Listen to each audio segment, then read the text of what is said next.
안녕하세요. 상속 언박싱의 윤지상 변호사입니다. 네, 오늘은 제가 그 상속 사건하고 조금 관련이 없다고 볼 수도 있는데요. 김호중 씨 영장 발부된 그런 사건에 대해서 제가 사실 이게 상속이랑 관련이 없다 보니까 이걸 제가 다루는 게 적절한지에 대해서 고민을 좀 해봤습니다만은 이 이슈가 좀 워낙 화제가 좀 되고 있고 김호중 씨 사건과 관련돼서 그 변호인의 역할이라든지 구속영장이란 게 무언지에 대해서 조금 말씀드릴 필요가 있어서요. 조금 어떻게 보면 상속하고 무관합니다만은 법적 이슈에 해당되기 때문에 그 부분에 대해서 오늘은 좀 설명을 드리려고 합니다. 오늘도 마찬가지로 좀 제가 자료를 좀 보면서 말씀을 드리도록 하겠습니다. 일단은 김호중 씨 사건에 대해서는 뭐 대략적으로 알고 계실 거라고 생각하는데요. 사건 개요를 간단히 말씀드리겠습니다. 2024년 5월 9일경 서울 강남구 신사동에서 김호중 씨가 몰던 차량이 편도 1차선 직진 차로에서 특별한 이유 없이 중앙선을 넘어서 마주 서 있던 택시와 충돌하고 멈추지 않고 그대로 이제 달아난 사건인데요. 이 사건 이후에 그 매니저가 자신이 김호중 씨의 차량을 운전했다고 자수를 했습니다. 그리고 김호중 씨는 음주운전한 사실이 없다고 부인을 했고요. 그랬더니 이제 서울 강남경찰서에서 김호중 씨 차량 블랙박스 메모리 카드에 대해서 압수수색 영장을 신청했고요. 그 과정에서 매니저에게 음주운전 대신 출두해달라고 부탁한 녹취록 등이 공개가 됐었습니다. 그리고 소속사가 이 사건에 개입한 정황도 확인이 됐죠. 그리고 김호중 씨가 유흥주점에서 휘청거리면서 나와서 차량을 탑승한 그런 모습도 포착이 됐고요. 김호중 씨가 매니저와 사고 직후에 통화하는 그런 모습도 포착이 됐습니다. 그 이후에 택시기사가 전치 2주에 해당되는 진단서를 제출했습니다. 그리고 국가수에서는 김호중이 사고를 내기 전 음주를 한 것으로 확인된다는 취지의 감정 결과도 통보를 했습니다. 그 이후에 강남경찰서에서는 생각엔터테인먼트 대표와 매니저 2명을 범인 도피 교사로, 허위 진술한 매니저는 위계에 의한 공무집행 방해, 블랙박스 메모리를 제거한 매니저에게는 증거인멸 혐의로 각 기소를 했습니다. 기소라기보다는 검찰에 송치한 거겠죠. 네, 기소 의견으로 송치를 했습니다. 5월 21일 날 김호중이 경찰에 출두해서 조사를 받았고요. 5월 22일 날 서울 강남경찰서에서는 김호중 씨와 소속사 대표, 본부장, 전모 씨에 대해서 구속영장을 신청했습니다. 김호중 씨에 대해서는 특가법상 도주치상죄, 특가법상 위험운전치상죄, 소속사 대표에게는 범인도피 교사, 그 다음 본부장 전 씨에게는 증거인멸 혐의 등이었습니다. 김호중 씨 소속사에서는 경찰의 구속영장 신청과는 별개로 공연을 강행했고요. 그리고 5월 24일 날 있을 영장 실질심사도 미뤄달라고 연기 신청을 했습니다. 그거는 뭐 공연이 있다는 이유 때문이었고요. 그 신청은 기각이 됐습니다. 그리고 결국 김호중 씨 소속사 대표, 그 다음 본부장 전모 씨에 대해서 모두 구속영장이 발부됐습니다. 네, 이 사건을 설명함에 있어서 일단은 영장제도에 대해서 간단하게 좀 설명을 드리겠습니다. 저희 우리나라의 헌법에 보면요, 12조의 그 신체의 자유에 대해서 규정을 하고 있습니다. 12조 제1항 모든 국민은 신체의 자유를 가진다. 누구든지 법률에 의하지 아니하고는 체포, 구속, 압수수색 또는 신문을 받지 아니하며 법률과 적법한 절차에 의하지 아니하고는 처벌, 보안처분 또는 강제노역을 받지 아니한다. 제2항 체포, 구속, 압수 또는 수색을 할 때에는 적법한 절차에 따라 검사의 신청에 의하여 법관이 발부한 영장을 제기하여야 한다. 그 다음 제3항은 변호인의 조력권을 규정하고 있고요. 제4항에서는 변호인의 조력권을 고지받아야 된다는 부분을 규정하고 있습니다. 그리고 제5항은 구속 적부 심사를 청구할 수 있는 권리에 대해서 규정하고 있습니다. 사실 그 영장과 신체의 자유 부분은 헌법상 규정되어 있고 헌법상 권리로 이렇게 보장이 되고 있습니다. 그러한 신체에 대한 중대한 제약이 되는 영장이기 때문에 이거는 워낙에 중요하고요. 이 부분에 대해서는 과거부터 굉장히 문제가 되었습니다. 예전에 법치주의가 확립되기 전에는 왕이 또는 전제 군주가 특별한 이유 없이도 본인이 기분이 나쁘다는 단순히 그런 이유만으로도 어떤 사람의 신병을 구속하고 벌할 수도 있었는데요. 이 부분이 어떻게 보면 개인의 자유에 있어서 가장 중요한 부분이기 때문에 이게 헌법상 권리로 명확하게 규정이 돼 있고요. 그 헌법상의 중요한 권리인 신체의 자유를 보장하는 그런 절차에 있어서 검사의 신청에 의해서 법관이 발부한 영장에 의해서만 신체의 어떤 자유를 제약할 수 있도록 이렇게 규정이 되어 있습니다. 이러한 영장에 대해서 간단히 제가 설명을 좀 드릴게요. 영장에는 흔히 저희가 많이 얘기하는 구속영장만 있는 게 아니라요. 체포영장, 그 다음 압수수색영장도 있습니다. 보통 체포영장은 구속영장하고는 다른데요. 어떤 범죄 혐의자, 피의자라고 불리죠. 이 피의자가 신원 확보가 안 됩니다. 어떤 사람이 범죄자인 것 같은데 이 사람이 경찰에 출석도 안 하고 어디에 사는지 확인도 안 하고 소재가 불명이고 뭐 해외에 있는지 어떤지 이런 잘 알 수 없는 경우, 그런 경우 보통 이제 지명수배를 하는데요. 경찰 수사기관에 지명수배를 하면서 동시에 이제 체포영장을 발부를 합니다. 그래야지 지명수배를 통해서 소재를 확인하다가 소재가 파기되면 바로 체포영장을 발부해서 이제 신체를 구금할 수 있거든요. 그럼 체포영장은 대신 48시간 이내에 구속영장을 발부를 하지 않으면 풀어줘야 됩니다. 그래서 체포는 구속의 전 단계고 체포영장은 이런 역할을 하는 거라는 거를 간단히 말씀드립니다. 그리고 압수수색 영장은 뭐 많이들 알고 계실 것 같은데요. 휴대폰이나 계좌, 통화 내역, 컴퓨터 등 어떤 물건에 대해서 발부를 하는 거고요. 체포와 이런 압수수색 영장의 어떤 예외적인 사유로 긴급한 경우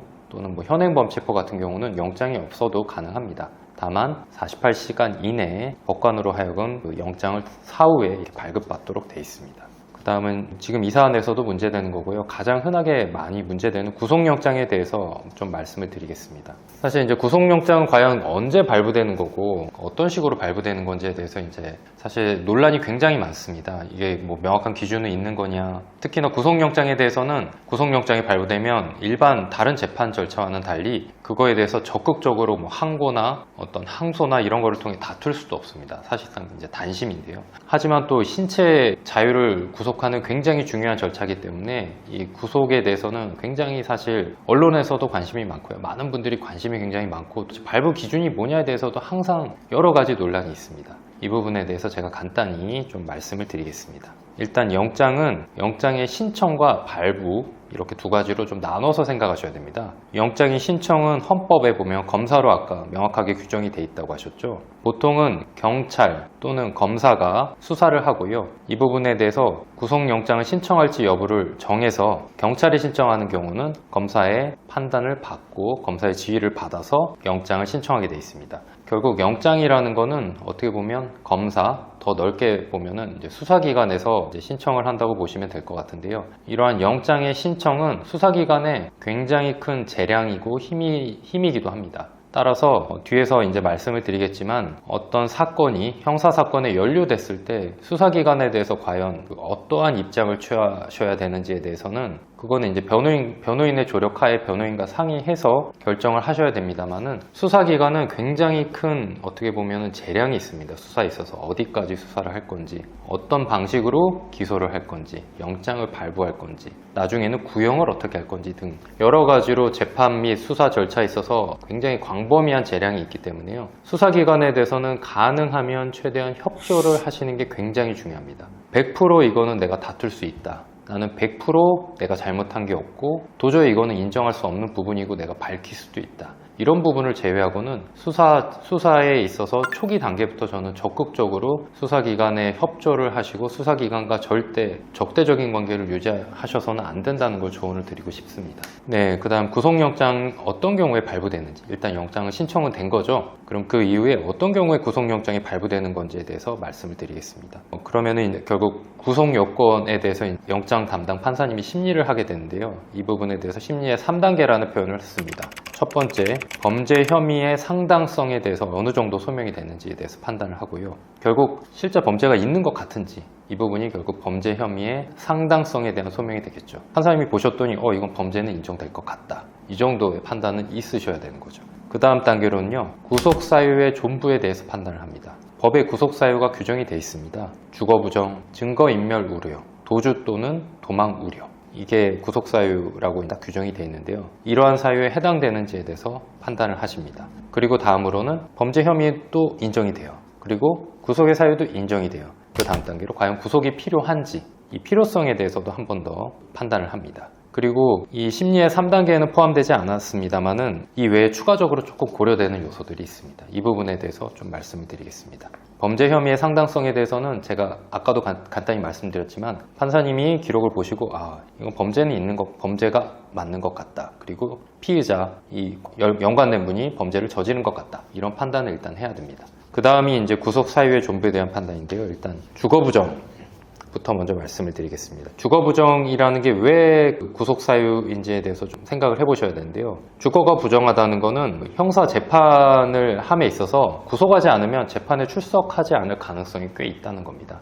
그러면 재판 절차 자체 진행이 어려워지고요. 그 다음 나중에 판결로 뭐 실형을 선고를 하더라도 또 형 집행이 또 어려워질 수 있습니다. 그렇기 때문에 과연 이 사람의 주거가 일정한지, 어떤 제대로 된 곳에서 일정한 주거를 두고 살고 있는지는 구속영장 발부의 사유 중에 하나입니다. 그 다음은 이제 증거인멸의 우려인데요. 지금 이 사건에서 김호중 씨가 영장 발부된 사유도 이제 증거인멸 우려 부분입니다. 증거인멸은 이제 증거를 인멸하게 되면 이게 실체적으로 이게 사실상 범죄가 맞는데도 불구하고 범죄 혐의를 밝히기가 굉장히 어렵거든요. 그렇기 때문에 증거인멸의 우려가 있으면 영장을 발부해서 이 사람의 신병을 확보하고 증거인멸을 못하게 하려는 이런 부분입니다. 이런 증거인멸의 우려가 실제 영장 발부로 이어지는 경우는요, 우선 실제로 증거를 인멸한 경우, 예를 들면 뭐 휴대폰을 버렸다라든지 아니면은 뭐 하드를 포맷했다든지요. 그 다음 공범이나 증인이겠죠. 증인에게 연락을 하고 접촉을 해서 서로 입을 맞췄다든지 뭐 이런 식으로 얘기를 하자고 했다라든지 이런 경우, 말 맞추기 같은 경우죠. 이런 경우가 실제 증거인멸한 경우고 또 증거인멸의 우려가 있는 경우거든요. 그래서 핸드폰, 컴퓨터 파일, 장부 등을 폐기하는 경우, 뭐 이런 경우도 해당됩니다. 또는 이럴 우려가 있는 경우요. 이런 경우는 증거인멸의 우려가 있다고 볼 수 있습니다. 김호중 씨 사건 같은 경우도 뒤에서 말씀드리겠습니다만은 여러 가지 그 증거인멸을 하려고 했고요. 또 증거인멸의 우려로 그렇게 보여지는 행동들을 또 했습니다. 그 다음은 이제 도망할 염려인데요. 과연 이 사람이 도망할 건지 말 건지는 사실 알 수는 없습니다. 신이 아닌 이상 알 수는 없습니다만 이거를 이제 여러 가지 자료를 토대로 이제 판단을 해보는 거죠. 도주할 우려 관련돼서 이제 가장 중요한 게 결국 실형 선고 가능성이 얼마나 큰지. 보통의 사람들이 집행유예나 벌금형을 받을 것 같으면 사실 도주까지 하지는 않습니다. 이제 인신이 구속되고 실형 선고를 받을 것 같은 경우에 이제 도주를 하거든요. 그렇기 때문에 과연 이 범죄가 얼마나 중요하고 이 범죄를 통해 실형이 선고될 가능성이 있는지, 또 그 다음으로 또 고려되는 게 이 피의자가 자수를 한 경우, 사실상 스스로 수사기관에 범죄 사실을 다 이렇게 인정하고 자수를 하는 경우는 도주의 우려가 거의 없다고 봅니다. 또 피의자의 가족관계, 여러 가지 사회적 환경, 또 개인적인 사정 이런 것 등을 고려해서 과연 이 사람이 도망할 우려가 있나, 이 부분을 좀 중요하게 봅니다. 이 세 가지가 법에 규정된 주거부정, 증거인멸 우려, 도망 또는 도주 우려, 이게 구속영장 발부 사유고요. 여기에 더해서 범죄가 얼마나 중요한지, 범죄의 중대성, 예를 들면은 살인죄 같이 그런 중앙죄 같은 경우는 인간의 생명에 대한 어떤 존중의 측면에서도 사실상 이거는 구속을 할 수밖에 없거든요. 그 다음 중범죄인이 거리를 활보하고 돌아다니는 걸 국민들이 용납하지 않습니다. 이런 국민들의 법감정도 고려를 할 수밖에 없습니다. 그리고 나중에 이제 구속이 되면은 결국은 재판 절차에서 석방을 하려면 보석이란 제도를 통해 석방이 될 수밖에 없습니다. 물론 판결에서 집행유예나 벌금형 선고를 받으면 당연히 석방이 됩니다. 하지만 판결 선고 전에 석방될 수 있는 것은 보석 사유밖에 없거든요. 이 보석과 관련돼서 필요적 보석 제외 사유가 있습니다. 이러한 경우는 보석을 할 수가 없는 사유가 법에 규정되어 있습니다. 그 경우가 사형, 무기 또는 장기 10년 이상에 해당되는 죄에 해당되는 경우는 필요적 보석 제외 사유거든요. 이러한 약간 중한 범죄에 대해서는 범죄의 중대성 면에서 이제 구속영장 발부 여부를 좀 더 고민을 해봅니다. 그 다음 그거에 더해서 이제 재범의 위험성, 이 사람이 여러 가지 재범을 범한 적이 많은지, 또 현재 그 보석 상태인지, 또 다른 범죄로 재판 중인지, 또 여러 가지 이 범죄 행위를 해왔는데 이 범죄 행위를 하지 않더라도 이 사람이 과연 생활을 할 수 있는 상태인지, 또 약물을 사용하는 마약범이나 이런 경우인지, 또 상습범이지, 이런 경우들을 좀 고려할 수밖에 없습니다. 그리고 이 부분은 또 중요한 고려 요소인데요. 피해자나 중요 참고인에게 해를 가할 우려가 있는 경우, 이 사람이 석방을 시키면 피해자한테 가서 해코지를 할 것 같은 경우죠. 그 경우는 피해자의 신병을 보호해야 될 필요가 있기 때문에 이 경우도 구속영장 발부에 있어서 굉장히 중요한 고려 요소입니다.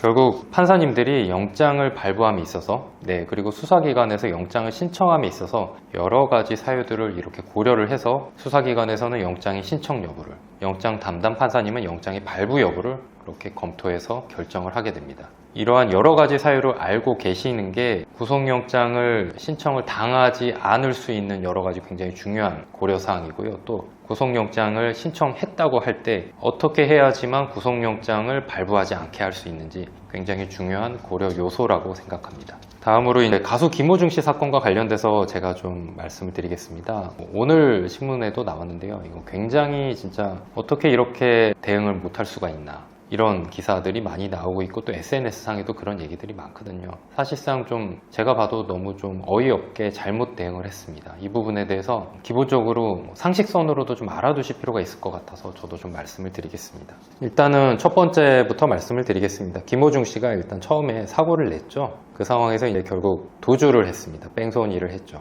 이게 참 그 당시에 CCTV 영상을 보면요, 여러 차들이 있고 김호중 씨 차량이 택시를 이렇게 들이받습니다. 그리고 그냥 갑니다. 과연 이런 경우에 이게 안 잡힐 가능성이 있을까요? 사실 누구나 이런 범죄, 본인이 이런 음주운전 상태였겠죠, 아마도요. 그런 상태에서 이런 일이 일어났을 때 이거 당황하기 마련입니다. 하지만 그럴 때 냉철하게 판단을 하셔야 되고요. 그거를 모면하기 위해 달아나는 순간 사건은 훨씬 더 커집니다. 그리고 그거는 결국은 밝혀지기 마련입니다. 우리나라는 CCTV 공화국이라고 하죠. 사실 경찰이 마음만 먹으면 진짜 시골 어떤 산간에서 발생한 범죄가 아닌 이상 대부분의 사건에서는 CCTV만 열심히 들여다봐도 무언가 단서가 잡힙니다. 그리고 경우에 따라 CCTV만 들여다보는 게 아니라요, 그 당시에 그 현장을 지나갔던 차량의 블랙박스 메모리까지 다 회수해서 보는 경우도 있습니다. 그래서 제가 개인적으로 과거에 이제 형사재판을 했을 때도 우리나라는 진짜 담당 경찰관이, 담당 수사기관이 마음만 먹으면 도시에서 일어난 범죄는 다 잡을 수 있겠구나 라는 생각을 했습니다.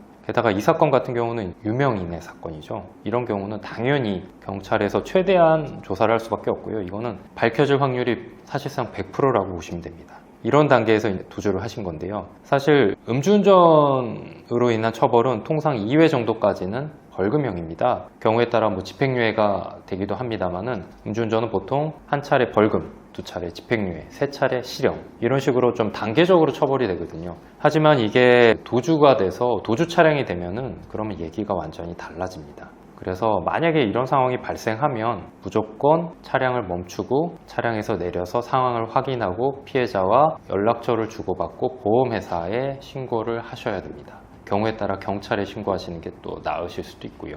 네, 이 부분은 꼭 말씀을 드리고 싶습니다.